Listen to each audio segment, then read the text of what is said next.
Mga ka-onse, magandang tanghali po mga ka-onse. Sensya na kayo, nakaupad ako, medyo mainit. Ngayon pala ako kakain ng tanghali mga ka-onse, past 12 na. Kanin ko, ganito kumain ng kanin, marami sa tanghali. Sa gabi hindi kasi ako kumakain, ganyan dami. Laking kato, di ba? Sarap kasi ng ulam ko mga ka-onse. Alam niyo ba kung anong ulam ko mga ka-onse? Hulaan nyo, wag na, tagal nyo humula mga ka-onse. Ito ulam ko, lechong kawali, yan, ganyan. Tapos, sausawang ko mga ka-onse, ito. Toyo, kalamansi with sili.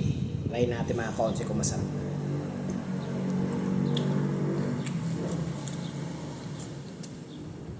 Sarap mga konse. Sarap tayo magkamay pag lechong kawali. Ano itong ano? Mga konse, sarap. Sarap mga konse. Taba ko lang. Mga konse, diba? Dahil macho pa rin, maputi, diba? Nandiyan din na mga konse. Kasi sa mga kumakain dyan, bibiro na ako mga konse. Hanggang dito lang mga konse. Ang kain mo si konse nyo. Bye-bye!